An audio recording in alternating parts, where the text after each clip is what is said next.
There's a quiet, insidious habit absolutely killing your drawings right now. You probably, understandably, blame everything but the real culprit. Maybe you think it's your innate lack of talent, or your cheap pencils, or even some cosmic alignment like Mercury retrograde. But here's the spoiler, it's none of those. Not even a little bit. Stick around for just the next few minutes, maybe a few more, because we're going deep. And I promise you'll walk away with the single fastest, most impactful way to make your lines look like you know exactly what you're doing. You'll gain a confidence in your strokes that feels almost magical, even if you've been stuck in what I like to call Wobblyville since, well, kindergarten. We're talking about transforming tentative scribbles into bold, intentional statements, all through one simple yet profoundly overlooked adjustment.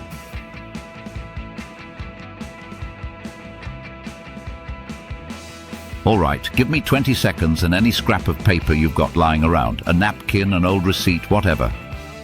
I'm going to prove to you right here, right now, that one tiny, almost imperceptible shift in how you move your arm will make every single sketch you do this year look 10 times bolder, 10 times more professional, and 10 times more you.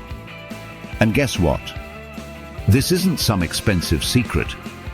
No magic pens, no $300 online course, no rare ancient techniques unearthed from forgotten scrolls. This is pure physics, a dash of anatomical awareness, and just a smidge, maybe a tablespoon, of courage. It's about unlocking a natural ability you already possess, just waiting to be unleashed. Section 1. The Invisible Thief. So, what's this sneaky habit? What's the invisible thief pilfering your artistic confidence? It's this. Most artists, and yes, I'm talking about everyone from enthusiastic beginners to some of the pros with those impossibly glowing Instagram accounts, we all tend to draw from the wrist almost all the time. Think about it. It feels natural, doesn't it? Your hand rests comfortably on the page. Your fingers do their intricate dance. Your wrist pivots like a tiny, well-oiled compass. It's cute, it's cozy, it's familiar. Except there's a problem. Physics, the unyielding overlord of our universe, revolts against this method when it comes to drawing fluid, confident lines. A wrist joint, by its very design, gives you an incredibly limited range of motion. We're talking maybe 2 inches of radius, if you're really pushing it. This minuscule range forces your brain to stitch together dozens, sometimes hundreds, of tiny, broken microstrokes just to complete what should be one smooth curve. The result? That infamous, frustrating, telltale, hairy line. You know the one. It's not a single, elegant sweep. It's a nervous scribble, a series of short, hesitant dashes. Viewers, even those who know nothing about art, feel that hesitation, that uncertainty, long before they can articulate why a drawing feels off. The artwork looks timid, flat, and almost apologetic, even if your proportions are spot on and your shading is technically perfect. If you've ever stared at a finished piece, squinted and thought, "Why does this still look amateurish? What am I missing?" Congratulations, my friend. You've just met the invisible thief, and it's been stealing your confidence and the impact of your art, one tiny, wobbly stroke at a time. It's a common beginner pitfall that even experienced artists can fall back into, creating rigid, uncertain lines instead of the dynamic, fluid strokes that truly bring a drawing to life. Section 2. Agitate the problem. Don't just take my word for it. Let's agitate this problem a little, shall we? Try this quick, illuminating test right now. Find a piece of scrap paper and a pen or pencil. Now, without lifting your elbow from the table, keep it firmly planted, almost glued down. Try to draw a dinner plate-sized circle. Go ahead, pause the video if you need to grab supplies. Seriously, try it. What did you notice? Most people find that the top arc of the circle looks somewhat acceptable, maybe even decent. But as your hand moves further away from your elbow, especially towards the bottom arc, it devolves into a desperate chicken scratch mess. Why? Because that's your wrist joint screaming for mercy, hitting its physical limits. It just can't manage that wide, consistent arc. The exact same thing happens, subtly but surely, in your more complex drawings. Think about portraits. When you outline an eye or the curve of a cheek, are you getting a smooth, flowing line or a series of tiny, connected segments? In landscapes, when you're sketching tree trunks or the horizon line, are your strokes confident and continuous, or do they look like hesitant scribbles? And in comics, when you're hatching shadows or defining a character's silhouette, those tiny broken strokes read as anxiety on the page. Tiny joints equal tiny confidence, and unfortunately, that lack of confidence is glaringly visible to anyone looking at your work. If you're trying to sell your art, pitch to clients, or even just post a speed drawing online while that wobble is showing, you're basically screaming, "I'm not entirely sure I deserve this pencil, let alone your attention." It undermines your message and the perceived quality of your craft, turning potential masterpieces into hesitant attempts. Section 3. The one fix all right. Enough with the problem. Ready for the incredibly simple yet profoundly powerful solution? It's not rocket science, but it feels like it. Here it is, draw from the shoulder. Yes, the shoulder. It sounds almost too simple, doesn't it? But think about it. Lock that wrist, make it stiff, almost like you're wearing a brace. Hover your hand slightly above the paper, just enough so your knuckles aren't dragging. Now, let your entire arm glide, pivot, and swing from the shoulder joint, like a well-calibrated crane. Why the shoulder? Because your shoulder joint provides a huge radius of motion. A truly massive range compared to your wrist. And a huge radius, my friends, equals smooth, king-size strokes. Do you need to draw 12-inch lines all day, every day? Probably not. But even a 2-inch shoulder-driven mark looks crisp, clean, and confident because it's one continuous, unbroken motion. It's not a Frankenstein monster stitched together from dozens of micro-hesitations. That line can gracefully taper, swell fat, or change direction with ease, but it stays alive, imbued with a natural energy that wrist-drawn lines simply can't replicate. Think about signing your name on a giant chalkboard, or waving goodbye to someone across a field, or even just reaching for something on a high shelf. You don't use your wrist for those actions, you instinctively engage your shoulder and your entire arm. Why? Because you trust that motion. You trust its range, its power, its fluidity. It's time to bring that same instinctive trust and natural physics to your drawing. It's about using your body the way it's designed to move for large, sweeping motions, which then translates into incredible control even for smaller details. Section 4. Live demonstration. Actions speak louder than words, so let's put this into practice. Imagine I'm drawing the same simple coffee mug twice right here on screen. First take. I'm drawing the wrong way, planting my wrist firmly on the paper. See those tiny scratchy strokes? Notice the fuzzy ghosting around the silhouette of the mug. It almost looks like the mug is vibrating, or that I'm not quite sure where its edges truly are. There's an inherent nervousness in every line, a lack of conviction. It's technically a mug, but it lacks presence. Now for the second take. This time I engage my shoulder. My wrist is locked, my hand hovers, and I execute a single fluid swoop for the outer curve of the mug. Then another, equally confident, for the inner ellipse of the rim. Same pencil, same paper, same mediocre artist holding it. That's me, by the way. Yet the second mug looks industrial grade, solid and completely intentional. It looks like I might actually know where the handle ends, where the ceramic begins. The difference is stark, isn't it? And the total extra time invested? 0 seconds.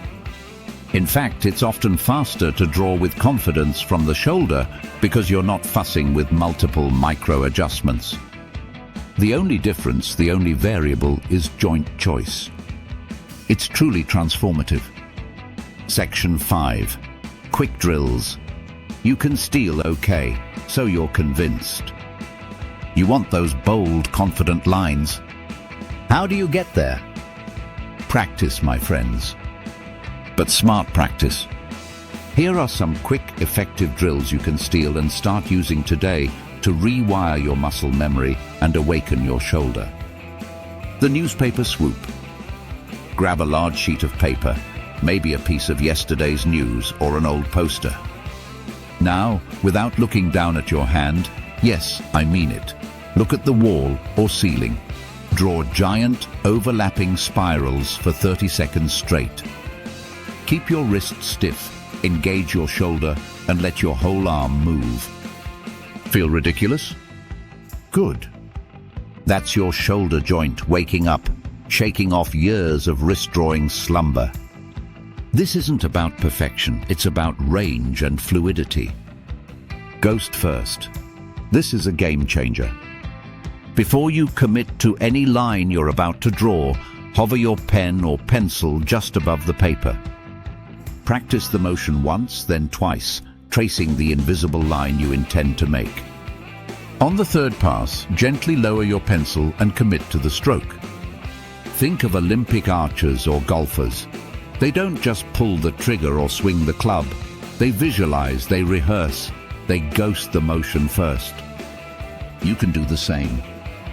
This builds muscle memory and confidence before the ink even touches the page. It's a fantastic way to develop line confidence without the pressure of immediate permanence. Pen day. For a full day, or even just for your next sketching session, trade your forgiving graphite pencil for a cheap ballpoint pen. Or even a fine liner. No eraser, no retreat, no second guessing. The permanence of ink forces your shoulder to participate because every hesitation, every wobbly mark, every broken stroke is ugly and visible. It's tough love, but it's incredibly effective. This drill teaches you to trust your initial intention and commit to your lines, making every stroke count. It's a direct route to improving line quality and certainty. Taper test. Practice drawing lines that start thin, gracefully swell to become thicker in the middle, and then taper back down to a thin point at the end. This is often called a cigar-shaped line. Shoulder motion naturally creates that dynamic, organic flow. Wrist motion, on the other hand, tends to create rigid, lifeless railroad track lines that lack character and energy. Mastering tapered strokes adds a beautiful professional quality to your artwork, giving your lines vitality and depth. Section 6. Advanced Confession. Now, you might be thinking, this is great for beginners, but I'm a seasoned pro. I've been drawing for decades. Well, my advanced friends, you're not entirely safe either. I teach at a concept art studio, and I'll confess, half my colleagues still fall back into chicken scratching when they're tired, under pressure, or just not paying attention. The fix, surprisingly, is the same. Every time you notice your work becoming over-rendered, overly detailed, and somehow soulless, it's a red flag. Zoom out, literally or metaphorically, and check the underlying strokes. If they're broken, hesitant, or just plain messy, that's your cue. Don't be afraid to delete that layer or just mentally scratch it. Shoulder up, redraw those foundational lines with conviction, and then add your intricate details on top. Suddenly, the detail stage feels less like a struggle to cover up bad lines and more like the delightful icing on a solid, well-baked cake, rather than spaghetti precariously clinging to a wall. It's about building a robust foundation, allowing your advanced techniques to truly shine. Section 7. Why this works. Every time, this isn't just some drawing hack, it's fundamental. Physics doesn't care about your artistic style. Whether you're into the dynamic energy of manga, the precise realism of classical art, the playful exuberance of cartoons, or the meticulous accuracy of architectural drafting, every single genre rewards fluid energy and confident lines. Shoulder-driven lines carry a natural rhythm, a dynamic flow that convinces viewers you intended every single mark, even when you were improvising. That inherent confidence isn't just perceived, it translates into tangible results. It means more social shares for your art, greater trust from clients who see your decisiveness, and weirdly enough, a profound inner calm while you draw. It turns out that actively pretending to be decisive with your strokes literally makes you more decisive in your creative process. You're not just making better art, you're becoming a more confident artist. This confidence is contagious, flowing from your hand, through your pencil, onto the paper, and directly into the heart of anyone who beholds your work. CTA 1. If your paper right now is covered in glorious, confident swoops instead of nervous, fuzzy fur, then do yourself and the artistic community a favor. Smash that like button. Let the algorithm know this message needs to reach the next wobbly artist out there. And if you just felt that satisfying tingle of a breakthrough, that aha moment, drop a comment below and join the Shoulder Squad. Section 8. Common pushback. Now, I know what some of you are thinking. I've heard it all before. Let's tackle some common pushback and clear the air. But I do small detail work. My art is all about tiny lines. Absolutely. And guess what? Detail still comes last. You block in the big shapes, the foundational forms, with the power and fluidity of your shoulder. Think of it like sculpting. You rough out the main form before chiseling in the fine features. Then, and only then, do you allow for those micro motions from your wrist and fingers, for the delicate eyelashes, the tiny texture of fabric, or the intricate patterns. The shoulder provides the canvas, the wrist adds the jewelry. Without a strong shoulder foundation, your details will look disconnected and float aimlessly. My arm gets tired when I try this. Congratulations. You've just discovered a gym you can't skip. This is your body telling you it's using muscles it hasn't properly engaged for drawing in a long time. It's like starting any new workout. Yes, you'll feel it initially. But I promise you that initial fatigue fades, usually within a week or two, as your muscles adapt and strengthen. And the reward? Lines that stay bold, confident, and expressive for life. It's a small investment for a massive return. I work digitally, pixels are different. Not really. The shoulder works beautifully on a Cintiq, an iPad, or any drawing tablet. In fact, it's even more crucial digitally. Why? Because you can zoom out. When you're zoomed out, tackling large forms on your digital canvas, you absolutely need that shoulder range of motion to create clean, sweeping strokes. Don't let the pixels fool you into thinking anatomy doesn't apply. Zoom out, swing from the shoulder, and watch your digital lines gain an organic, human quality that software can't replicate on its own. Pixels aren't an exemption from good drawing mechanics. They're just a different medium for the same principles. Section 9. The 60-second challenge. All right, enough talk. It's time for a quick, impactful challenge. Pause this video right now. Set a timer on your phone for exactly 1 minute. Grab any piece of paper. Your mission: fill that entire page from edge to edge with overlapping circles. Big ones, small ones, medium ones, but all drawn using only your shoulder motion. Keep that wrist locked. Resume the video when the timer dings. How did it feel? A little awkward at first? A bit liberating? Now look at your page. If at least one of those circles looks like it could genuinely enclose a real lemon, a perfect little sphere, then guess what? You just leveled up. Seriously. Keep that page. Date it. In 2 months, I guarantee you'll want to frame it as your before and after trophy, a testament to the day you rediscovered your true drawing power. It's a simple, undeniable proof of concept. CTA2. If you want to keep unraveling artistic mysteries and leveling up your skills, then make sure to subscribe to this channel and ring that notification bell. You won't want to miss the next video where I show you how this very same shoulder trick fixes perspective grids without a ruler. Yes, it's possible. And no, it's not wizardry. It's just smart drawing.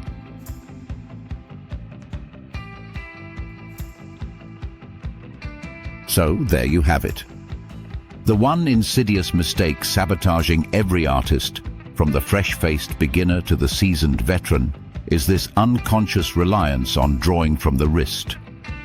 It produces those timid, fractured, confidence-sapping lines we all dread.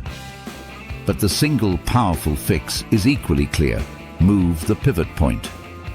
Shift your drawing power to your shoulder. Commit to the stroke. Trust your entire body to do what it already does so naturally when you wave enthusiastically or write a giant birthday card on a whiteboard. Practice the drills, embrace the awkwardness, post your glorious, confident swoops online for all to see, and watch your art snap from hesitant to heroic. This isn't just about drawing better lines, it's about drawing with more conviction, more presence, and ultimately, more joy. Now, pick up that pencil, swing from the shoulder, and let the paper finally feel like it met the real, confident, incredibly capable you. Go create something amazing.